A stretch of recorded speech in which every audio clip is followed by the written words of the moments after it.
Hello fellow sandgropers, if you're here then it's probably time for a WA state election. As always, this is just a guide on how filling out a ballot works, not who to vote for. That's up to you. Hello and welcome to Auspol Explained. I'm David, your long curly haired host, and today we'll be going over the details about how voting works in Western Australia. Now, details can change, so make sure every election you check the WA Electoral Commission website, elections.wa.gov.au, for up-to-date information. Speaking of changes, it did change. Voting for the Legislative Council was altered after the 2021 election to abolish the regions and abolish group voting tickets. I'll briefly explain those when we get to it. But this is an important reminder to pay attention to instructions on your ballot and to kind of pay attention to politics so you can keep up to date with these things. If you have any questions not answered in this episode, then use the WAEC website. They are the official source of information and also your friend. Everything I got for this episode comes from their website. You can find out so much on their website, like what electorate you're in, how to vote early, or how to apply for a postal vote. Their website will also let you know where your nearest polling place is. They're usually at public places like schools, churches, and community halls, etc. You can also look up the candidates running in your area. They are usually human beings aged 18 to about 75. They can be older. Research them ahead of time. That's an order. When does voting happen? WA has fixed 4-year terms for both of its chambers.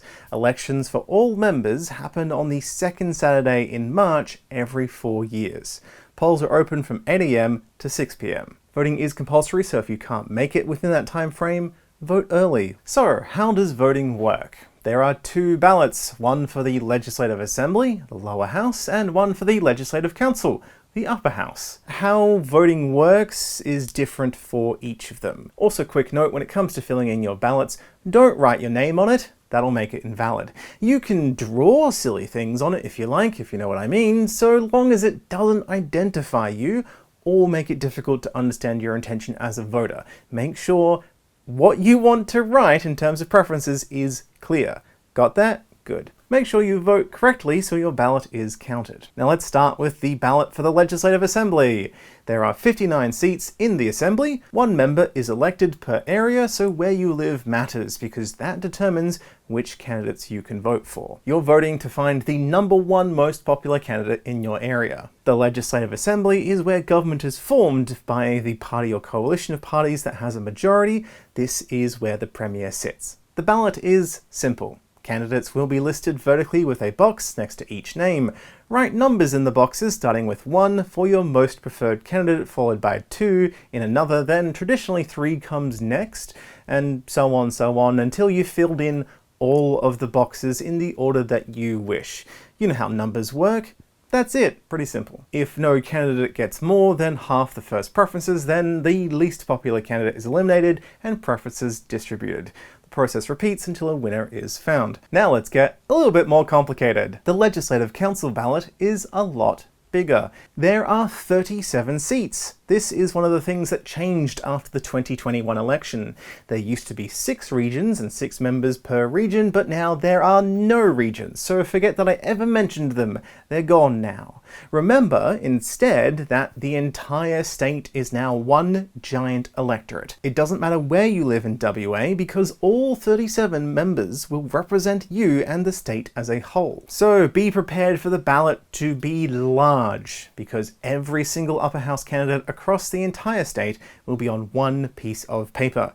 It has the potential to be 1 meter wide and even double-sided if necessary, so pay attention please. But don't worry, while that will result in there being a lot of boxes, the Legislative Council does not require you to fill all of them in. There is still a minimum, but what that is depends on whether you vote above or below the line. What do you mean by that, David? What do you mean?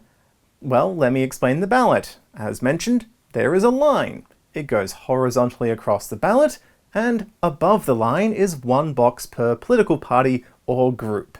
Below the line, the individual candidates are listed vertically with their own personal box just for them. The ballot is organised with parties on the left, groups of 2 or more candidates in the middle, and ungrouped candidates on the right. Independents can form groups, but otherwise would be in the ungrouped column, so pay attention to where the names are when considering your vote. You can vote either above or below the line.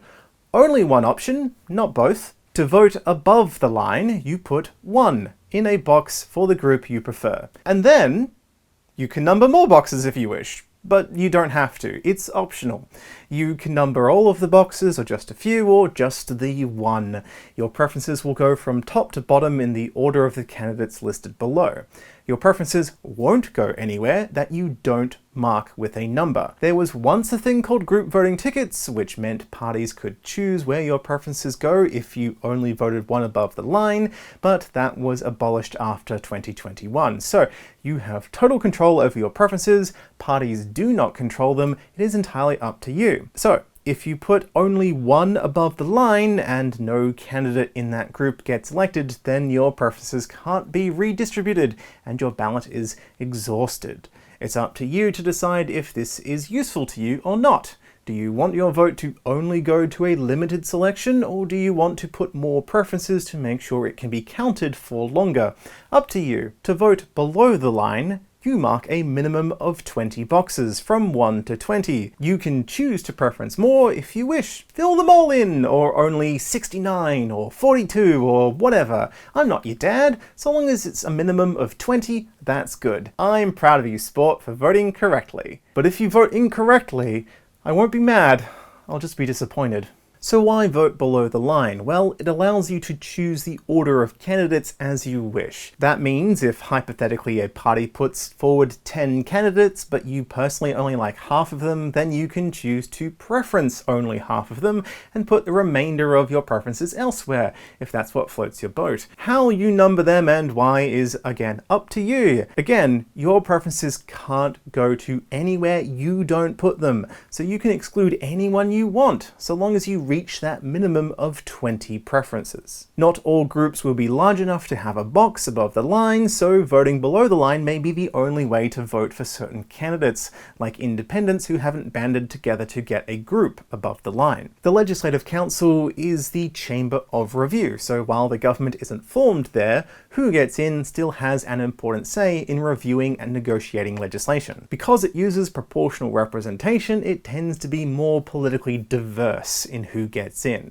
So consider who you want to vote for in both chambers. And that's it. Research candidates ahead of time. Figure out who has the best policies. If you forget anything in this episode, just ask a friendly WAEC staff member at a polling booth for help. They're all great people there to help you. It's okay. If you make a mistake on your ballot, you can ask for a fresh one. Then once you've voted, gobble down a delicious sausage of the democracy kind. Yum. Delicious democracy. Yum, yum, yum, yum, yum, yum.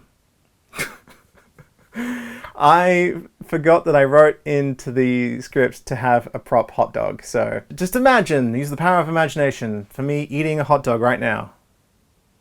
Anyway, thank you so much for tuning in. Again, check out the WAEC website linked below for the official source of information about WA state elections. And don't forget to share, subscribe, and comment down below your favourite kind of sausage other than the democracy kind. And of course, thank you so much to my supporters on Patreon whose money helps me afford sausages and hot dogs outside of recording myself for educational purposes. Anyway, I'll see you at the polls.